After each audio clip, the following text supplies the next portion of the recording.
My question is, I have all that background and I teach meditation and one of the, I love your teachings and I use them in teaching my students and whatnot, but I also it seems like there's a lot of truth in the fact that that I'm not a body exactly. I'm that which is aware of the body. There's a sense of awareness.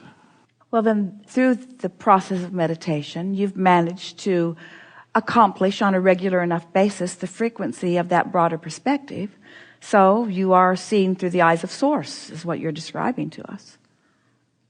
So that's what I'm, and yet they say, well, we don't believe in the law of attraction or whatnot, and I'm thinking that's just not true. Who doesn't believe in the law of attraction?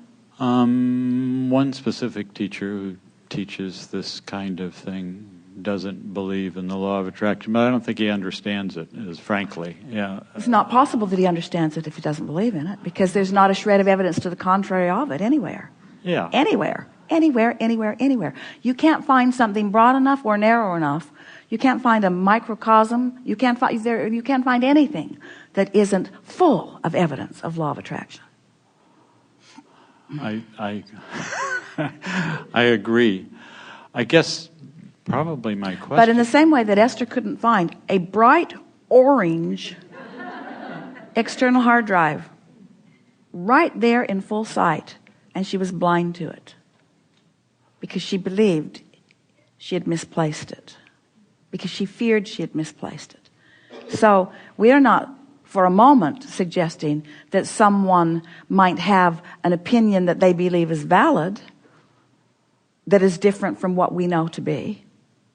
That happens all around.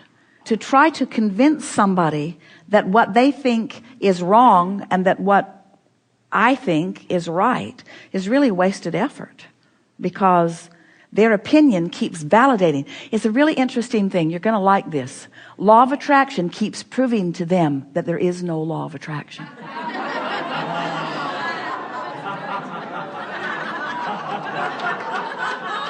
It's genius.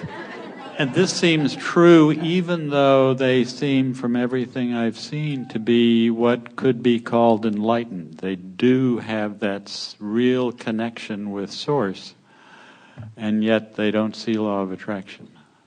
Is that...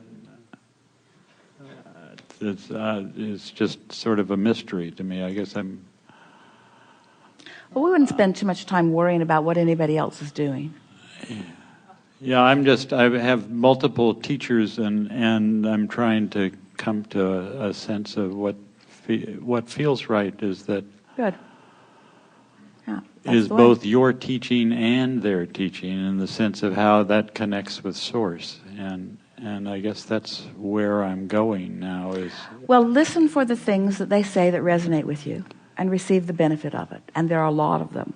Yeah. And listen to the things everywhere that resonate with you. In other words, that's really what that feeling of resonance is.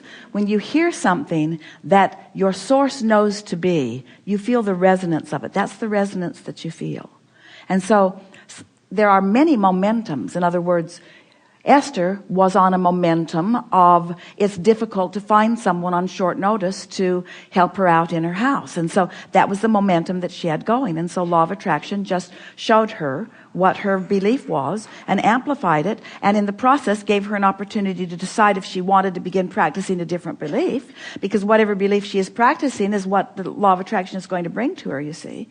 And so we're not calling it good, bad, right, or wrong. We're just calling it wanted or unwanted, preferred or not preferred. And so everybody gets to decide what they want. So law of attraction is just the best way that we can find to explain to you how it is that you're getting what you're getting, because most people don't even know how it is they're getting what they're getting.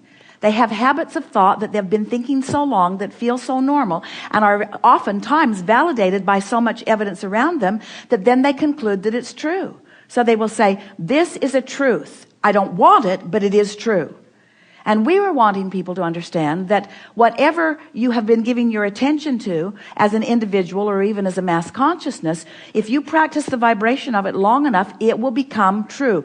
Evidence will fill in around it to support it, you see. And that's the thing that is so confounding. Esther argued with us about this quite a bit in the beginning. She would say, well, I know that you don't think I should be talking or thinking about this, but it is true. It is true. And therefore, I've been taught to be objective, Abraham. I've been taught to weigh the pros and the cons, to weigh the pluses and the minuses in order to make a decision. And so when I see something that is true, I think that maybe I should shine a spotlight on it as a truth that maybe others might want to recognize. And we say, but there's another thing that we would factor into that, and that is this a truth that you want to keep supporting? Is this a truth that you would like to keep perpetuating? Is it a wanted truth or an unwanted truth? That's a distinction that many people are not understanding. Because you have the ability, Jesus said, turn the other cheek. And it's exactly what he was talking about. Do not continue to give your attention to that which is unwanted. Because in your attention to unwanted, you will continue to perpetuate it. So turn the other cheek. Turn in opposition. Look at the other end of the stick. Because when you know what you don't want, you know what you do want. So give your attention to what is wanted and be an advocate, a proponent, a perpetuator of that, you see. So we never, ever want to argue with anyone about the truth or the validation that life is giving them. Because when you believe something, life will show you not that it's right or wrong and not that others should be living, but life will show you it's your vibrational offering, and here is evidence of what your vibrational offering is. So then the question is, and it's really what we bring to the party as we are interacting with so many of you, we ask the question, is this thing that you believe is true, and therefore that you're giving quite a bit of attention to, is it something that you want more of in your life experience? If it is, then talk about it a lot. Get right down to detail. Keep it active in your vibration. And law of attraction will keep momentum coming to you to validate that truth. But we want to ask the question, why would you want to validate and perpetuate truths that you don't want to live? And how would you know you don't want to live it? Because there is a source, this consciousness, this enlightenment, this energy that you're talking about. There is a source energy that knows everything that you've been asking for. It's the best of all that all of us have become. And it stands in this vibrational attitude and altitude of high frequency. It is a vibration that you can feel. If you care about how you can feel for it. So as you start tuning yourself to that frequency, you feel better and better. In fact, negative emotion could not exist if there were not separation from that higher frequency. Negative emotion is the indicator in any moment that your thought, your opinion, your belief, your practiced vibration that is active right now, this red hot minute, negative emotion that you are feeling always means that the thought that you're thinking right now is way, way, way, way off what the source within you knows about the same subject. That's why when you hate someone, it feels so awful, because source is not hating that person. And source is looking right where you're looking in this very moment and offering a vibrational attitude about it. When you find the vibrational attitude that source is offering in this moment, you feel the resonance of source. That's when you feel clarity. That's when you feel love. That's when you feel joy. That's when you feel well-being, you see. So when you understand that source is not dictating what you should want, but source knows what life has caused you to want. You as an individual and you as collective consciousness. You want to be an uplifter. And when you are not being, you feel bad because you have deviated from who you are. Not from something that source has assigned to you. Not from something that was preordained that you were supposed to discover or accomplish. But something that you have evolved to, that now you are stepping back from. This is a thing that most humans do not understand. You have evolved to consciousness that is love, you see. And when you deviate from the love that you have come to, you feel awful. Law of attraction will give you evidence of your deviation, because law of attraction is not discerning whether it's right or wrong. Law of attraction is just amplifying whatever you've got going on vibrationally. And isn't that just the perfect universe to live in?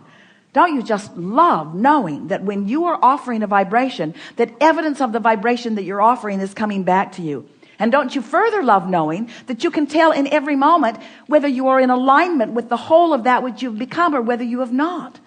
So this is not a conversation about right or wrong. It's not a conversation about right teachings and wrong teachings. This is a conversation about resonating with the fullness of who you are, understanding that law of attraction is letting you know all day, every day, what you got going on vibrationally. That's why we explain to you that your whole guidance system, your whole emotional guidance system, is all based upon who you have become and who you're being right now. There are these two frequencies that are playing off of one another or blending together. So the more source-like you are, the better you feel. The less source-like you are, the worse you feel. So you're moving through life and you're expanding. You're asking for this and this and this, and source is becoming it and becoming it and becoming it. And when you deny yourself it, when you deprive yourself of it, you feel that diminished feeling, you see. And law of attraction is just this neutral, blessed, perfect manager of vibrations. Law of attraction is the manager of vibrations that makes it possible for you to tune your radio dial to 101 FM and hear what's being broadcast from that signal. That's law of attraction. Law of attraction is just the organizer and the manager, not the decider, not the arbitrator, not the judge of the rightness or the wrongness of your vibration, just a pure responder to your vibration. So there are two parts to this deliberate creation business. First, you got to understand that law of attraction is giving you feedback, blessed, joyous feedback. For what reason?